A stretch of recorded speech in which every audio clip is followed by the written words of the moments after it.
Starting 11 മലയാളത്തിന്റെ പുതിയൊരു വീഡിയോയിലേക്ക് എല്ലാവർക്കും സ്വാഗതം. കേരള ബ്ലാസ്റ്റേഴ്സ് ഒരുപാട് പ്രതീക്ഷയോടുകൂടിയാണ് ഇക്കുറി സൂപ്പർ കപ്പിന് ഇറങ്ങുക. അതിനുവേണ്ടിയുള്ള തയ്യാറെടുപ്പിലാണ് ഇപ്പോൾ കേരള ബ്ലാസ്റ്റേഴ്സ്. നമ്മൾ ഇന്ന് സംസാരിക്കാൻ പോകുന്നത് കേരള ബ്ലാസ്റ്റേഴ്സിന്റെ മുന്നേറ്റ നിരയെ പറ്റിയാണ്. മുന്നേറ്റ നിരയിലെ ചില പ്രതീക്ഷ വെക്കാവുന്ന താരങ്ങളെയും അവരുടെ റോളുകളെയും പറ്റിയാണ്. അപ്പോൾ ഇതിൽ വിദേശ താരങ്ങളും ഇന്ത്യൻ താരങ്ങളും ഉണ്ടാകും. അപ്പോൾ നമ്മൾ ഇതിൽ ഏതെങ്കിലും താരത്തിന്റെ പേര് പറയാൻ വിട്ടുപോവുകയാണെങ്കിൽ നിങ്ങളിത് കമന്റ് ചെയ്യുക. ഇക്കുറിയും അറ്റാക്കിംഗ് മിഡ്ഫീൽഡർ റോൾ കൈകാര്യം ചെയ്യുക അഡ്രിയാൻ ലൂണ തന്നെയായിരിക്കും. എന്തുകൊണ്ടും ഡേവിഡ് കാറ്റാലയുടെ ഒരു ഫസ്റ്റ് ഓപ്ഷൻ തന്നെയാണ് സ്റ്റാർട്ടിംഗ് 11-ൽ അഡ്രിയാൻ ലൂണ. ഇപ്പോൾ ഈ സീസണിലും അഡ്രിയാൻ ലൂണയ്ക്ക് ഡേവിഡ് കാറ്റാല ഒരു അറ്റാക്കിംഗ് മിഡ്ഫീൽഡർ റോൾ തന്നെയായിരിക്കും ഏൽപ്പിക്കുക. അപ്പോൾ അറ്റാക്കിംഗ് മിഡ്ഫീൽഡർ റോൾ ലൂണയുടെ കൈ ഭദ്രമാണെന്ന് തന്നെ പറയാം. ലെഫ്റ്റ് വിങ്ങറായി നോവ സദോയെ തന്നെയായിരിക്കും ഡേവിഡ് കാറ്റാല യൂസ് ചെയ്യാൻ സാധ്യത. ഇപ്പോൾ തിയാഗോ ആൽവസ് ലെഫ്റ്റ് വിങ്ങർ ആണെങ്കിൽ പോലും നോവ സദോയെ തന്നെയായിരിക്കും ഡേവിഡ് കാറ്റാല ഫസ്റ്റ് 11-ൽ ലെഫ്റ്റ് വിങ്ങറായി പരീക്ഷിക്കാൻ പോകുന്നത്. ഈ നോവ സദോയും അഡ്രിയാൻ ലൂണയും മുന്നേറ്റത്തിലും മധ്യനിരയിലും നല്ല ഇമ്പാക്ട് ഉണ്ടാക്കാൻ കഴിവുള്ള താരങ്ങൾ തന്നെയാണ്. അവരത് സീസണുകളിൽ തെളിയിച്ചിട്ടുമുണ്ട്. ഇനി മുന്നേറ്റത്തിലേക്ക് വരികയാണെങ്കിൽ കോൾഡുബിയറ്റെയും തിയാഗോ ആൽവസിനെ തന്നെയായിരിക്കും ഡേവിഡ് കാറ്റാല യൂസ് ചെയ്യാൻ സാധ്യത കൂടുതൽ.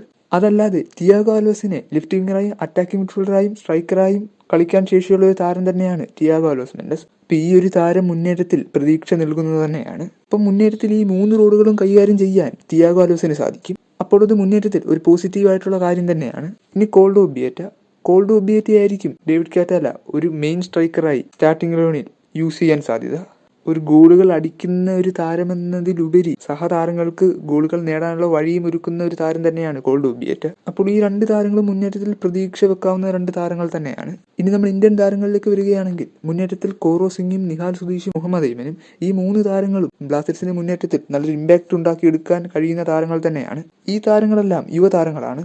അതുകൊണ്ട് തന്നെ മുഹമ്മദ് ഐമനും കോറോ സിംഗും ഇന്ത്യൻ അണ്ടർ 23 ടീമിന് വേണ്ടി മികച്ച പ്രകടനം തന്നെയാണ് കാഴ്ചവെച്ചതും. ഇനി ഈ 3 താരങ്ങളെ ഡേവിഡ് കാറ്റാല ഫസ്റ്റ് 11-ൽ ഉൾപ്പെടുത്തുമെന്നത് നമ്മൾ കണ്ടു തന്നെ അറിയണം. ഒരുപക്ഷെ ഇവർ സ്റ്റാർട്ടിംഗ് 11-ൽ ഇല്ലെങ്കിൽ പോലും സെക്കൻഡ് ഹാഫിൽ മുന്നേറ്റത്തിൽ ഈ 3 താരങ്ങളും നല്ലൊരു ഓപ്ഷൻ തന്നെയാണ്. അപ്പോൾ ഡേവിഡ് കാറ്റാലയ്ക്ക് ഇക്കുറി മുന്നേറ്റത്തിൽ ഒരുപാട് നല്ല ഓപ്ഷനുകളുണ്ട്. അപ്പോൾ ഈ കാര്യങ്ങളെല്ലാം മുന്നേറ്റത്തിൽ നല്ല പ്രതീക്ഷ വെക്കാവുന്ന ഒരു കാര്യങ്ങൾ തന്നെയാണ്.